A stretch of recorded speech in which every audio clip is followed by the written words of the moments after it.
اعوذ بالله من الشیطان الرجیم بسم الله الرحمن الرحیم. ټولو ملګرو ته، مشرانو ته، سپینږیریو ته، ځوانانو ته، خویندې ته، ورونو ته، ټولو ته د زړه له کومې سلام کوم. السلام علیکم ورحمت الله وبرکاتو. ملګرو د ډېر وخت هغه لږ یعنې د لایو راتګ دا شی زما کم شوی دی، او ملګري هم هر وخت کله په د فیسبوک باندې مختلف مسایل دوی سره راپورته شي، بیا هغې په حواله سره یو رهنمایي ضرورت هم لري، نو هغې حواله سره هم یو ډیمانډ وي، خو یعنې هغه یو مصروفیات زمونږ یا په ځینو خبرې چې داسې خبرې چې موږ پوهیږو چې دا غیر ضروري دي، یعنې دا یو وقتي شوشه ده د چا، یا یو وقتي داسې غدی چې هغې سره یعنې څه داسې فیوچر نه لري، داسې خبرې وي،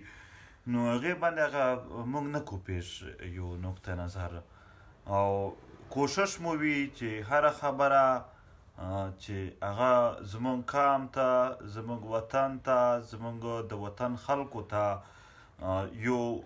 یعنې د ده د مستقبل سره تړلې وي، په هغې باندې زمونږ موقف وي هم او خبره هم وکړو. زه به نن په لږ څو ټاپک باندې خبرې کوم. اول ټاپک به زما ارمان لوڼي، شهید ارمان لوڼي وي، د پی ټي ایم دا مرکزي مشرتابه کښې او ارمان لوڼي په پیشه باندې یو ټیچر و، لیکچرر و، د خپل ژوند یعنې د پښتونخوا عام ولسي ژوند چې دی هغه د غربت ول ژوند، ده به ماشوموالی یې داسې تیر کړو چې یو د دوی پلار به دا نشي افورډ کولی چې په دوی سبق ولولي، بیا به ده خپل د ورځې سکول ته تاو، بیا به چې راغی د کویلې په کانونو کښې بیا مزدوري کوله، بیا به د شپې درزي توپ کوه، د خلکو پې جامې ګنډلې، او بیا یې سبق ولوسته، بیا دی چې ماسټر یې وکړ، لیکچرر جوړ شو، محنت یې وکړ، خپله خورکه یې وړانګه په هغې باندې د تعلیم کوه، او یو مثال و زموږ دپاره د ده ژوند چې څنګه د خپل ورونه خویندې رالویول او د هیلپ ورکوه او په دوی یې تعلیم کوه، خپل ځان یې د دغه غربت په ژوند څخه هم یو باشعور انسان جوړ کړه، یو تعلیم یافته انسان جوړ کړه، یو د کار د معاشي دپاره د کار بل جوړ کړه. هغه ته ما یو ځل ویل چې ستا سرکاري نوکري د تحریک چې ته غږ کوې ورسره یعنې مرسته، نو ستا نوکري نشي لاړه. ده وویل هم چې دا په دې تنخوا باندې زه د پښتونخوا وطن تحریک نشم پرېښودلی چې زه د یو تنخې دپاره د خپل وطن د مستقبل وي او زه هغه ته ترجیح نه کړم ور خپله تنخوا ته یې ورکړم، ذاتي ژوند ته یې ورکړم. او ده به ویل چې که زما نوکري خرابه شي، ختم شي، نو زه خیر دی، زه د بیا چېرته پروفیسر نه وم، بیا زه یو درځي وم، زه د یو بله پیشه اختیار کړم، خو چې د خپل وطن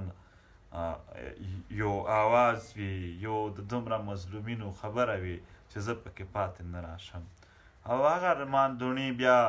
په لورلایي کې د پاکستان ریاستي ادارو لخوا ووژل شو، مړ یې کړو، یعنې د ده جرم د پښتونخوا وطن سره مینه وه، د خپل وطن د مظلوم ولس ترجماني وه، دلته یو ښه کردار ادا کول و، هغه باندې دوی دغه یعنې هغه ظلم زیاتی ورسره وکړه. او بیا هغې نه پس چې کله هم پی ټي ایم د ده د دغې پیښې د پلټنې دپاره، د تحقیقات دپاره، یعنې یا کمیشن وغوښته یا یې اف آی آر درج کول غوښتل. اول چې څنګه دی شهید شو، دی له پوره شهید نه و، یا په اسپتال کې و چې دا د ریاستي ادارو چې کوم بېننګه او بې پته هغه د پپټ چې ورته وایي دغه کسان و، دغې ډایرکټ شروع کړو چې دا خې پوسټ مارټم ته نه ورکوي، بیا د کویټه هسپتال چې سنټرل دی د ټول بلوچستان، هغې ته پوسټ مارټم ته مو یوړ، پوسټمارټم یې وشو، ریزلټ یې تر اوسه پورې نه راغی، اف آی آر تر اوسه پورې نه کیږي. ورونو لږ ګیله خو دغه وي چې ساهیوال کې زیشان وویشتو، وزیر اعظم وایي ما ته خوب نه راځي، ډي جی ایس پی آر ورسره غمرازي کوي او ټول وزیران د وزیر داخله خو ویل چې زه به استعفا ورکړم که انصاف مې نه کوار. نور تر یو حده پورې دغه هغه یوغه چې دی د زړه درد دا د ساهیوال چې کوم هغه کس یې وویشته هغې سره ټولو شو کو، جی آی ټي کمیشن ریاست ورته جوړ کړه چې انصاف ورکړي او بیا په هغې جی آی ټي کښې هغه د ترهګرو ملګری ثابت شو. یعنې یو داسې کس هغې دپاره هم انصاف خو شته دی چې هغه د ترهګرو ملګرتیا یې یعنې د ریاست وایي، زه نه وایم، دوی جی آی ټي وایي. خو د ارمان لوڼي چې د امن پیغام بیا ګرځوه، چرته د جنګ خبرې خو نه دي کړي، هغه خو دا ویل چې امن دې وي، خلک ترې نه ځورېږي، خلکو ته د غمونه نه ورسېږي، ریاست ته ظلم نه کي، مندې دې نه ژړوي، خوندې دې نه په انتظار کې ساتي، او هغه پاکمنې بیبیانې چې په کور کې ناستې دي هغه دې نه ستنګوي. زموږ پښتونخوا ځوانان دې ولې دوی ذلیل کي؟ دا چې نن څومره چینجز راغلل، دا پښتونخوا خلک ته معلومه ده په دې چیک پوسټونو زموږ څومره ضلالت شروع، همدا دغو ځوانانو محنت کوه، دا دغو ځوانانو نارې وهلې، چغې وهلې، دغه تحریک یې چلوه، نو دی نه هغه ته بیا دوی بیخي اف آی آر یې نه اخلي. خیر دی، نور خو د انصاف خو موږ ته پڅه ده چې موږ ته څومره انصاف راکوي. انصاف خو دغه دی چې ته د زینب خبره کوې، د سایوال خبره کوې، که ته پې احتجاج کوې او که ته پې ډېرې سختې کیسې کوې هم نه اف آی آر شته دی نه څه شته دی. خو که د تا د نقیب خبره کړه، د طاهر داوړ خبره دې کوله، د ارمان لوڼي خبره دې کوله، بیا درته وایي دا 5th جنریشن وار دی. 5th جنریشن وار دی ته یې خلک کنفیوز که. هغه یو مقوله ده چې if you can't convince them make them confuse. یعنې که ته موږ 5 مطالبې وکړې، زموږ پښتانه په هغې باندې نشول کنوینس کولی، دوی بیا زموږ د پښتنو کنفیوژن شروع کړو، د ټوپۍ له کومه خوا راغله، هغه کار یې داسې ولې کو، دا داسې ولې نه وشوه، دا یعنې د خلکو د کنفیوژن دپاره یې د هغه وکړه. سبا به په 14 مارچ باندې د ارمان لوڼي 40مه ده او 40 ورځې ووتلې، موږ انصاف خو خیر اف آی آر نه وشو. اوس چې موږ سخت قدم اخلی چې ته احتجاجونه کوې، ته جلوسونه وباسې، بیا وایي دا د ملک مخالفت دی، او بل خوا ملک زموږ کلیر مخالف جوړ شوی دی، زموږ بیخي خبره نه اوري. زموږ هغه اف آی آر دلته په بهر ملکونو خلک دي چې هغې سره زیاتی شوی دی، هغې باندې اف آی آر خو شوي دي، خو دلته چې کوم خلک وه هغې باندې دوی نه اخلي. نو په دې حواله سره چې کله ارمان لوڼي اف آی آر خو نه وشو، خو ارمان لوڼي د قتل خلاف چې کوم احتجاجونه وشول، 300 نه باندې ملګرو باندې اف آی آرونه وشول، بیا زموږ ملګري جیلونو ته لاړل، بیا دوی په جیلونو کښې بند کړل، سزاګانې ورکړلې ده. اوس هم د راو الاسد چې کوم و د هغه والا خو اوس را خلاص شو، د ملتان والا. نو دغه دا هم چې دوی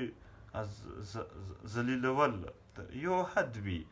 خو یو دا د حد نه هم ډېر باندې تللي دي، او موږ بېوسه خلک، موږ شریف خلک، موږ انسانیت خوښوونکي خلک،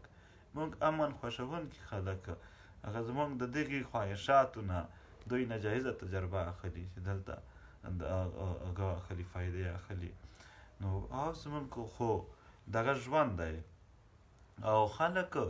دوی په پښتونخوا کښې څنګه کنفیوز کوي. او داسې معصوم خلک هم شته چې هغه یعنې د حاکم خلک، د زورور خلک، هغه ورته مظلوم ښکاري، او دا یعنې چې کوم محکوم خلک دي او بېوسه خلک دي، دغه ورته هغه ښکارېږي،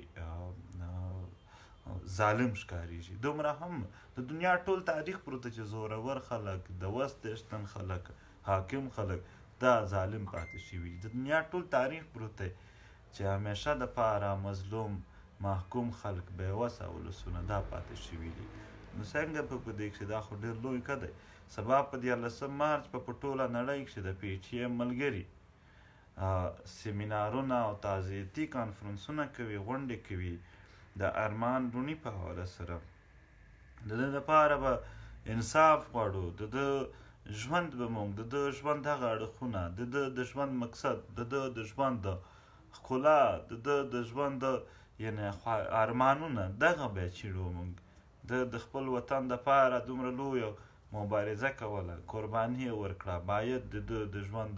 موږ وګورو هغه څه شی و چې دی د خپل وطن دپاره یې سر کښېښودو. نو دغه ټول اړخونه او د دپاره انصاف او د دغې ریاستي هغه امتیازي سلوک چې دلته د نورو سره څه او زموږ سره څه شوي دا ټول اړخونه به ډسکس کېږي، په دې به خبره کېږي، مزاحمت به کېږي په دې باندې. نو او دې نه علاوه په واڼه کښې 15 مارچ او په پېښور کښې 31 مارچ ته د واڼه ضلع او دغه خپل خلک هلته جلسې کوي، خپلې د تعزیتي هم وي او د پېښور والا هم تعزیتي د واڼه والا به عارف وزیر حواله سره هم وي. نو د هلته د واڼه والا اوس 15 دی، هلته خپله ضلع دی هلته، نو دا ضلعي هغه جلسه به وي. د ساوت وزیرستان ټول خلک هلته ورشئ او په دې حواله سره به راتلونکي وخت ښه هم د ارمان لوڼي کیس نه موږ پرېږدو، نه مو د پی ټي ایم یو عام ملګري هم دا خیال شته، نه یې په سوچ راځي چې دا کیس به چېرته پاتې کېږي. موږ تیر کیس نه پرېږدو یا خو ته دا نه وي وایي. او ارمان لوڼي په حواله سره سینټ یوه کمیټي جوړه کړله، هغه کمیټي ته وړانګه لوڼی هم پېښ شوله. هغې سینټ کمیټي اعلان وکړ چې اوس به اوس د اف آی آر درج شي. دا تقریبا یو هفته نه زیات ټیم کېږي، خو تر اوسه پورې هغه د سینټ خبره هم نه ومنله شوله. نو تاسو خپل پوهېږئ چې په سینټ نه زورور څوک دي. کني پولیس ته چې سینټ وویل خو هلته به اف آی آر درج کړي، ولې یې نه درج کوي؟ ځکه چې هغه ایس پي چې کوم دی هغه د آرمي ول دی، هغه د آرمي نه راغلی دی په سی اس اس باندې. نو دا هغه ټول آرمي پر شا ولاړه ده او دغه کار ته نه پرېږدي. او ملګرو دا یو نورې څه داسې ټاپکس دي چې هغه باندې یعنې دلته خلک یو موقف غواړي. د پاکستان انډیا د جنګ خبرې وې او دلته چې کومه د پی ټي ایم داسې خلک دی چې هغه نه یې خوښوي، مخالف خلک یې دی، هغه راغی او دا شروع کړ چې د پی ټي ایم څه موقف دی په دې باندې. ما ته یو ورځ یو ځوان هسې خپل ملګری ځوان هغې کوېسچن وکړ، ویل یې چې زه او تره مې که سره رټ شي، جګړه مو سره راشي، نو نه که ډېره جګړه مو وي هم خو د بهر نه که څوک راځي نو زه او تره به مې ورته یو کېږو. ما ورته وویل چې ورور جانه که تره دې نارې وویلې چې زه خو جنګ نه کوم، نو بیا به ته څه کوې؟ نو چې دلته وزیر اعظم دا وویل چې زموږ د امن خواهش دی موږ جنګ نه کوو، ډي جی ایس پي آر وایي چې موږ جنګ نه کوو د امن خواهش مو دی، وزیر داخله د وزیر اطلاعات خو وایي چې د دواړو خوا زموږ د پنجاب هغه دی نقصان دی، لهذا موږ بیخي نه کوو. نو چې دی خپلې نارې وایي چې موږ جنګ نه کوو، نو زه څوک یم چې هغې خوا نه به د جنګ اعلانونه کوم یا به څه پښتانه بیا په جنګ باندې راپاڅوم چې تاسو جنګ وکړئ او تاسو وجنګېږئ او دا ځانونه دې یعنې لاړ شي چې یو شی شته نه، یعنې یو کار کوي نه څوک ریاستي. نو په دې باندې زموږ موقف ولې څوک غواړي؟ او بیا 3 ورځې اول د افغانستان په ولسوالۍ پکتیکا بیرمل علاقه روخه کلي کښې یوه پیښه شوې ده چې په هغې کښې یعنې 8 کسان وژل شوي دي. د دې پر خلاف یعنې ما پرون هم پوسټ کړی و. دا خلک وایي چې دا د پاکستان و د کسان، دا چې څومره هم بارډر علاقې دي هغه خلک اکثر ډول نیشنلټي لري. دا په کام وزیر دي، په وزیر کښې اتمانزي دي، په اتمانزي کښې کابل خیل دي، په کابل خیل کښې ملکشي دي. دا د ملکشو علاقه په بیرمل کښې ده د دوی ذاتي خپله علاقه ده، دوی کډوال نه دي، دوی یعنې د پاکستان قبایل نه بلکې دوی د افغانستان چې کوم قبایل دي د هغې سره باقاعده د دوی حصه لري. په افغانستان چې دوی نوکریانې هم دي، هر شی شته دی هلته. دا ځینې خلک وایي د پاکستان قبایل که چېرته وي هم راشئ ګورو، بیا دی بل یا د وزیرستان وي یا د بل ځای وي، وبیا ګورو چې قبرونه یې چرشې ښخ شول، دوی جنازې چرشې وشولې، هغه هلته د هغې خپل کلي وو. هغه چې زموږ دا خبره ده چې موږ د ظلم مخالفت کوو او بیا موږ دا ویلي دي چې هغه ځای شي دا پرون هم کړي وي چې که چېرته یعنې هلته حکومت ته دغې پلاټنې وکړي که چېرته عام ولس مړ شوی وي او بیا په هغې باندې چې چا هم دا کار کړی وي هغه حکومت دوی ته هغه ورکړي سزا ورکړي هلته د دوی تېره تاریخ ته نه وي اډک شي بیرمل شي د خلکو خپل احتجاج هم دی په دې حواله سره د افغانستان د سرحداتو چارو وزیر د دغې پلټنې حکم هم جاري کنن او د هغې دپاره یې ما پکې سره کمیټي هم تشکیل کړه ځکه چې دوی چې ما وکته نو په هغې کښې دا هم ډېره ښه خبره ده چې دوی ډایرکټ د پلټنې هغه تفتیش یعنې تحقیقاتي کمیشن چې ورته وایي هغه سیټ کو جوړ یې که دا هم یو ښه خبره ده خو بیا هم زموږ په حواله سره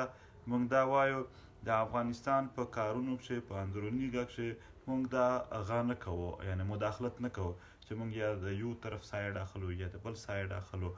دلته بارها وختونه داسې راشي چې زموږ نه خلک یو موقف غواړي خو زه دا وایم چې په دې غږ کښې پاکستان چې څوک دلته خلک دي هغه زه د پاکستان څه وزیر خارجه نه یم زه د بل چا وزیر خارجه یم چې دلته د انډیا کښې څه چل وي یا بل ملک کښې څه چل وي دوی ما ته وایي چې موقف ته به ورکړه که چېرته دا د دلته څه مسله وي نو د پاکستان وزیر خارجه څه دی هغې نه تاسو تپوس کوئ چې هغه د په دې باندې موقف ورکوي باقي زموږ د پښتون وطن خبره شوله د پښتون ولس د افغان ولس خبره شوله د پښتون وطن خبره شوله نو په پښتون وطن کښې موږ ظاهره خبره ده د مظلوم حمایت کوو کړی مو هم دی او د ظلم مخالفت موږ کړی هم دی او کوو یې هم او په دې حواله سره زموږ بیکینګ دی خو دلته یو قسم منافقت هم شروع شو هغه منافقت دا و چې هغه خلک یعنې په افغانستان چې هره ورځ دماکې کیږي دغه خلک خو ما یو ځل نه ولیدل چې په هغې باندې داسې ویلي وي چې منظور ته موقف پیش کړي یا د احتجاجونه وکړي یا د هغه وکړي یا د دغه وکړي دغو خلکو خو کله هم دا نه دي ویلي ټیک ته په هغه کښې هم عام ولس مړېږي یا بل ځای چې داسې بمباریانې په نور ځایونو کښې هم کېږي نور کېږي افغانستان چې جنګ روان دی هره ورځ دا یعنې دغه د جنګ ماحول وي نو که چېرته موږ په هغې باندې روزانه دغه چلوو بیا به ډېره مشکله شي چې دلته موږ او بل دا دلته خلک هم وایي چې تاسو د افغانستان خبره مه کوئ دا خو یعنې یو بل منافقت دا هم شو چې په یوه درته وایي چې ته د افغانستان خبره مه کوه په بل ځای چې د خپل کوم ځای چې هغه راشي موقف پرې درنیږي په هغه ځای چې درته وایي چې اوس یې وکړه نو دغه دا هم چې د پښتنو په حواله سره موږ بیخي کلیر یو چې د خپلو پښتنو آواز به خامخا پورته کوو چې او بیا د ظلم او د مظلومیت خبره خو موږ صرف د پښتنو دپاره هم غنه ده ساتلې دلته چې د سیندیانو سره ظلم شوی دی موږ یې هغې خلاف آواز پورته کړی دی هغه اوس چې د ارشد نامې ده که نو هغې باندې هم موږ آواز پورته کړی دی د بلوڅانو د میسینګ پرسنس کیسه موږ کړې ده موږ د مهاجرو کیسه کړې ده موږ د په پنجاب کښې دغه چې د امار یې ونیو ما تر ټولو اول پوسټ هم وکړو په هغې باندې آواز ما هم پورته کړو موږ د کشمیریانو خبره هم کړې ده موږ خو د ګلګیت بلتستان د بابا جان خبره کړې ده او موږ د دنیا په هر ګوټ کښې یعنې د مظلوم یو حمایت کړی دی خو د دغې دا منافقت بیا موږ نه دی کړی چې یو ځای چې یعنې کېږي بیا هغه ته هېڅ نه وایو چې بل ځای چې کېږي بیا هغه ته وایو دلته خو د ځینې خلک چې دی وایي چې پی ټي ایم د خامخا هغه وکړي دغه وکړي هغه خو موږ په نور دلته چې موږ هغې په ارمان لوڼي باندې وال چیکه یو پوسټ باندې وي هغې په هغه باندې رمزې باندې هغه چیکه یعنې پروفایل د به یو هم پوسټ نه وي کړی د به دلته چې په موږ باندې کوم ظلمونه کېږي په هغې به یو پوسټ هم نه وي چیک یې کوي تاسو ورونه د اکثر خدای به او موږ خپل په خپله مسله پوهېږو زموږ د پی ټي ایم چې کوم ملګري دي هغه موږ په خپله مسله پوهېږو چې کومه مسله موږ ټچ کول دي کومه نه دي ټچ کول نو په دغې او بله دا خبره چې یعنې د چېرته یو واقعه وشي په هغې باندې تحقیقات د دغې سره ملکونه جوړېږي ورسره کمزورېږي نه څوک ته په دا هم ګیله نه کوي چې منظور ولې د پلټنې او د تحقیقات خبره وکړله په دې باندې قطعا نه ملکونه خرابېږي ورسره ښه کېږي یا هم د ولسونو اعتماد پرې زیاتېږي او نورې ملګرو داسې خبرې وي د فیسبوکي بحثونه مباحثې په دې کې زه وایم زموږ خپلو ملګرو ته چې هېڅکله د شدت نه کار مه اخلئ زموږ معاشره په مختلفو اسپیکټ سره یعنې هغه سره ډېر څه کار پاتې دی موږ ته، ډېره زیاته میچورټي پاتې ده زموږ ځوانانو ته، تر ما پورې ټولو ته، چې موږ په د خپل وطن په ټولو مسلې باندې ډېر کلیر شو. ملګرو څوک هم چې د وطن په مسله کلیر نه وي هغه بیا کنفیوز کېږي زر کې. د زموږ ملګري اکثر کنفیوز شي. څنګه به کنفیوز کېږي؟ یعنې زه خپل ذاتي وایم دلته دې راشي د پاکستان یو جرنیل دې کښېني ټوله ورځ د وایي چې نر پښتون باتور پښتون، ما ته دا خوند نه راکوي، نه دا په ما څه اثر کوي، یا د ټوله ورځ دی کنځلې کوي په ما څه اثر نه کوي. دی که ښه راته وایي که بد راته وایي په ما اثر دا نه کوي. په ما که اثر کوي د خپل وطن ښه او بد، که زما وطن جوړېږي ګډ سره د زما څوک مخالفت کوي، زما د خاورو د خلکو د مخالفت کوي چې وطن مې جوړېږي دی جوړوي، نه ټیک خبره ده. او که څوک زما وطن بربادوي او بیا دی که په خوله باندې زما دپاره ډېرې ښې خبرې هم وباسي، ډېر زما سایډ هم اخلي، ډېر څه داسې کښلي کیسې کوي، ما ته هېڅ ضرورت نشته دی، نه په ما باندې دې کې غږ شته دی احسان، نه زه دی د ځان بیا په دې باندې خپل بوللی شم. نو دغه دا هم چې دلته په د فیسبوکو بحثونو مباحثې کښې ډېر داسې د وطن خبره او د وطن په حواله سره ډېر کلیر پوزیشن ډېر ښه. ما د هغه ته انټرویو ورکړې وه خو دوی نه کړه د نشر خیبر نیوز ته، او خیبر نیوز کې یعنې مطلب دوی هغه ټول کوېسچن کول، دا ته اوس هغه وخت چېرته نوي څو کوېسچن یې هم وکړل. دوی ویل هم تاسو د خو دا ښه وه چې نه شوه، ما ویل دغه خبرې هلته ډېرې، تاسو خو ازادي غواړئ، تاسو خو پښتونستان غواړئ، تاسو خو د لروبر نارې کوئ، هغه د دغه د ملګرو دا ډېرې واضحې خبرې دي. دوی وایي تاسو پښتونستان او ازادي غواړئ. ما هلته ورته ویل چې زه یو ځل تا ته پښتونستان او ازادي ډیفاین کوم، بیا هغې نه پس د پی ټي ایم موقف درته ښکاره کوم په هغې باندې. ما ورته ویل چې که د پاکستان ټول بجټ راواخلې او فوج ته هم یوه روپۍ نه کوي، پنجاب ته نه کوي، ټول په کې پي کې باندې خرچ کوي، ټول سهولیات هلته جوړ کړي، دا کې پي کې داسې جوړه کړي، دا پښتونخوا ټوله یادوم، دا پښتونخوا داسې جوړه کړي لکه لندن.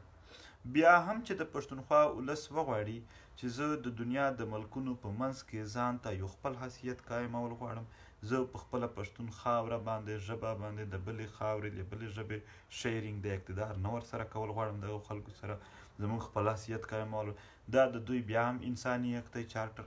د چې کوم د اقوام متحده چې پاکستان ساین دی، پاکستان خپل هغه حق استعمال دی جوړ دی، کشمیر هغه حق استعمالوي، دا د دوی بیا هم که دوی پښتونستان جوړوي که ازادي غواړي دا یې حق دی. تاسو لفظونه کریمینل کوئ، هغه کریمینل ورډز جوړ کوي، هغه بیا په سړي ور وتپي چې دوی بیا بدنام شي. دا خو څه هېڅ کریمینل ورډز هم نه دي، دا د انسانیت په حق کښې دا پی ټي ایم هغه درته کوم وضاحت، د پی ټي ایم نه د اجنډا ده نه دا مطالبه ده. هلته مې ورته دوی بیا د نورې کیسې راپورته کړلې، ستاسو د لر او بر یو افغان ناره وایي. ملګرو یوه خبره زه درته کوم، که دا ناره هسې هم د پی ټي ایم په جلسو کښې نه، تقریبا دا د څومره هم چې دلته د وطن خبره کوي د هغو ټولو خلکو په جلسو کښې دا کیسه کېږي. افغان د یو نسل نام دی، لر و بر یو افغان، مطلب دا دی چې دا نسل یو دی. دا ناره که څوک نه ووایي بیا هم یو دی، که څوک دا نن وزیر دی هغې خوا پراته دي، وزیر قبیله 15% هلته پرته ده، 15% دې خوا پراته ده، نو هغه بیا هم په نسل یو دي، څه نشي پرې کولی. مسعود هلته پراته دي، دلته داسې یوسفزي هم هلته پراته دي، داسې شینواري دي، مومند دي، هر قام هلته هم پروت دی، کاکړ دي، چکزي دي، دې خوا پراته دي، په قام خو دوی بیا هم یو دي. دا خو که څوک دا کیسه نه وکړي هم بیا هم هغه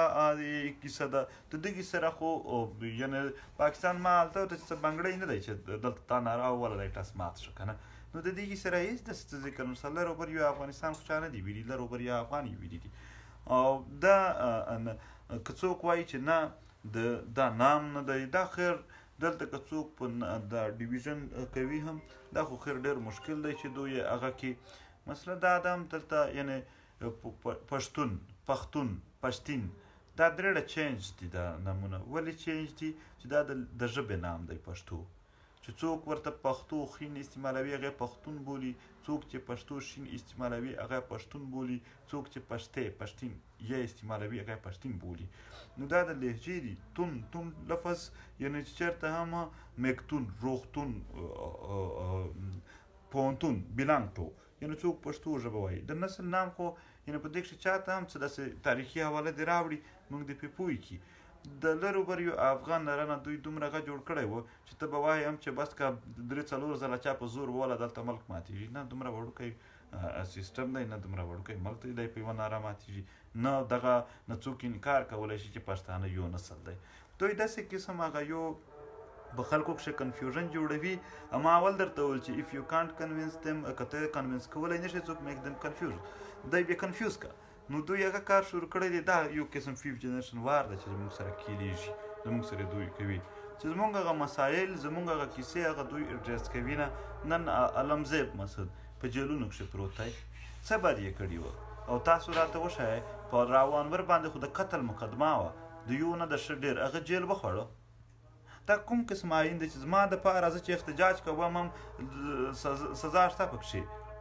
خو زما دپاره انصاف نشته پکښې. د ده چې خپل کسان بیا هغې بیا نه سزا شته دی، نه بیا هغه ته انصاف ورکوي، هغې باندې دوی هر شی کېږي. دا د طاهر داوړ کیس باندې څه وشول؟ دوی خو ویل هغه دغه د دنیا په مخ کړې وه چې یعنې موږ به داسې وکړو. وزیر اعظم وویل چې ارجنټ کمیشن او ارجنټ تحقیقات دی راوباسي. ارجنټ مطلب یوه هفته، دا خو په 3 میاشتې نه زیات وخت کېږي. چېرې لاړلو هغه کیسه؟ نو دا کیسه ده چې زموږ سره دلته هغه د انصاف صرف یوه لوبه کېږي، د انصاف صرف هغه یو غلطه کېږي. دا د ارمان لوني کیس وکړه، داسې نور څومره کیسونه وو دلته په هغه باندې څه وشول. صرف د مذهبي طبقه زموږ دا ښه دی وګوري چې دا د سمیولک په کیس باندې څه وشول، قاتل یې معلوم شو. دغه کیسونه چې دلته د پښتنو سره یو منظم توګه باندې دا شی روان دی چې دوی په یو باندې ظلم ورسره کوي، په بل باندې بې لارې ساته. د پښتنو سهولیات نشته دی، ژوند یې تباه دی. تاسو ته زه وایم د پاکستان تر ټولو زیاتې پیسې د نیټو چې کوم ټیکس و، دا چې کوم د کرک هایوې ده د ډی خانه تر پېښوره پورې دغې باندې وګټلې، او هغه دومره خرابه ده چې هره ورځ په اکسیډنټ کېږي. او اوس د 2-3 هفتې اول اکسیډنټ شوی، 19 کسان پکښې وسېزل شول. دا هره ورځ اکسیډنټ وي. آیا ریاست هغه جوړوي؟ نه، ټولې موټربي په پنجاب کښې جوړې شوې. بیا وایي ته پښتون کارډ استعمالوي. نو اوس ته خپل سوچ وکړه، ته بیا د پښتون کارډ خبره وکړې هلته چې هلته زما بربادي روانه وي. زه چې صرف نام اخلم هم بیا ته وایې چې دا خو کارډ شو، او ته چې ځان ته ښه هر شی جوړوې هغه بیا هېڅ نه دي. دوی خو په خپلو مفاداتو پوه دي. دوی خو چې د دوی دلته په دې خاوره جنګ راتلو ډایرکټ ټولو وو چې نوټو وار چې موږ جنګ نه کوو، ځکه چې دوی خپل وطن په مفاد پوه دي چې په دې کښې زما دی، او چې زما په خاوره جنګ به دوی ویل ډو مور چې نور یې ځکه چې په دې کښې ډالر راتلل دوی فایده وه. دوی د خپل وطن په مفاد باندې ښه پوه دي، او زموږ پښتانه ته هم د خپل وطن ګټې ته ګوري، د خپل وطن فایدې ته ګوري چې زما دا وطن جوړول دي. زما او ستا ژوند خو به لاړ شي، زما او ستا نور ماشومان را لویېږي، راتلونکی نسل را روان دی. څوک به منډه وهي، هغه خو منډې شروع کړي دي. څوک چې د اسلام آباد څخه کور نیولی شي هغه اسلام آباد ته راځي، څوک چې لاهور ته تللی شي لاهور ته ځي، څوک چې لږ نور وس لري هغه بیا بهر ملکونو ته ځي. تر څو به موږ دا منډې ووهو؟ دا راتلونکي نسل ته موږ څه ژوند پرېږدو چې همدومره مزدوري کوه چې منډه ته ځان برابر کړې هم ووځه د پښتونخوا پرېږده. نو دا خپل وطن مو دی، د دې کې جوړول دي. فکري لحاظ سره مضبوط اوسئ او بیخي ډاډه اوسئ. هر قسم دلته کیسې به راځي او هر قسم بحثونه مباحثې ستاسو د کنفیوز کولو دپاره به مختلفې حملې راځي، خو لکه څنګه چې مضبوط پاتې شوي داسې مضبوط ورته ودرېږئ. ستاسو زموږ مشترک وطن، دا زموږ خوږ وطن، جنت وطن، دا به خوږ جوړوو چې کم سے کم زموږ راتلونکی نسل د داسې کیسو سره مخامخ نشي. دغه الزامونه، د بربادۍ، دا پښتونخوا وطن زموږ په مخ کښې ړنګ کړو. دا زموږ وطن، دا فاټا غرونه، دا هغه څه نه پکې کړو، غرونه یې پرې تېو کړل. او څه شی دی چې د ترهګري ختم کوه، او څه شی کوي نن ټول خپل ورسره ناست دي هلته. هسې زموږ پکښې هغه غلاړل، هسې هغه موږ وغولولو پکښې. نو کیسه دغه ده چې مضبوط اوسئ، لکه څنګه چې مضبوط یئ دغسې مضبوط ورته اوسئ. هېڅ کله هم دا د دوی د لباسي ټکونه، دا د دوی لباسي حملې، دا زموږ په پښتون وطن باندې، یعنې زموږ د پښتون وطن په هغه ځوانانو باندې چې د خپل وطن په ګټې او په نقصان پوهېږي، په هغې باندې هېڅ اثر نه یې کړی دی، او دا مې یقین دی چې نه بیا درباندې کوي. خدای مو تل آباد لره، خدای مو خوشحال لره، او هر کله هم چې څه هم داسې کیسه وي چې په هغه کښې یعنې زموږ موقف ډېر واضح دی. که څوک په دې دومره وخت کښې هغه زموږ د زړه خواهشات زموږ د زړه د چا سره یو د چا سره نه یو او د چا حمایت کوو د چا مخالفت کوو که تر اوسه پورې دوی ته دا نه وي معلومه شوې بیا خو د دوی کمي ده. زموږ هغه د زړونو غم څومره کړی دی موږ تر څو ازمویلي شوي یو چې هر ځای چې موږ د مظلوم څومره هم مرسته کړې ده هر ځای چې موږ د ظلم مخالفت کړی دی او بلا امتیاز مو کړی دی. نو انشاءالله په دې خاوره باندې زموږ په وطن باندې چې څومره هم دا د ظلم شپې دي دا د جبر شپې دي د دغو د منځ نه وړلو دپاره به موږ او تاسو ټول مشترکه کوشش کوو که څوک یې نه راسره کوي هم یا ګډ سره په پښتون وطن چې زموږ څوک مخالفت هم کوي هغې ته هم غاړې ورکوئ خپلو پښتنو ته چې نفرت ورنه کوئ خپلو پښتنو سره مینه ولرئ محبت ولرئ دا زموږ او ستاسو او د دوی ټولو شریک وطن دی ټول به په شریکه ښایسته ساتو. خیر دی که دوی نه پوهېږي موږ پوهېږو چې د دغه وطن په خپل منځ کې جګړې زموږ د وطن په ګټه کښې نه دي لہذا که څوک یې راسره کوي هم زه یې نه کوم. نو خدای مو آباد لره خدای مو خوشحال لره. زه د خبرو ته تیار هم نه وم یعنې یو سنس چې جوړ کړي پرون مې ویلي وو خو د مصروفیات دومره تیز تیز وو چې ما ته د ټایم هم پکې پته نه ولګېدل. نو انشاءالله بیا به هم راځو او خبرې به کوو په دې باندې. او یو خبره بله هم یعنې دلته چې تر څو زموږ ملګري دي هغه چې د هر چا سره خبره کوئ هم په دلیل یې کوئ او په یو ثبوت سره په منځه کې په حقایق سره په دغې بنیاد یې کوئ او بیا چې په ما کښې غلطي وي ما ته هم وایئ. او دا ده چې دلته یو فضا جوړېږي داسې چې ځینې خلک کوشش کوي چې دا ټیمپو چې کوم یو زور دی د مظلومیت د طاقت یا زموږ د ژبې کوم زور دی هغه کم کړي هغه په څه مختلفو طریقو سره ریډیوز کړي. نو هغه الحمدلله تر اوسه پورې دا ضرورت ستاسو برکت دی چې ما ته نه دی پیښ شوی تاسو خپل هغه سره خو بیا چې د چا سره هم دلیل وایې ډېر په ښایسته ژبه کښې ډېر د اخلاقو په دایره کښې ډېر درانښت سره باید په موږ او زموږ په مخالفینو کښې ډېر واضح فرق وي. خدای مو خوشحال لره. او بیا هم زه د سبا چې کوم 14 مارچ دا سیمینارونه دي په هر ښار کښې دې په حواله سره دا وایم چې خامخا د پښتونخوا وطن خلک څوک اوس هم ملګري لرئ ملګرو لږ محنت لګېږي لږ ستړیا لږ همت چې موږ هر سړی خپل پوره کوشش وکړو څومره ملګري لرو مخالف ته ولې نه د پي ټي ایم کې ټولو ته کالونه کوو میسجونه کوو چې راشئ او دغه زموږ او ستاسو د وطن خبره ده او دغه وکړو. نو خدای مو آباد لره خدای مو خوشحال لره او ډېره مننه.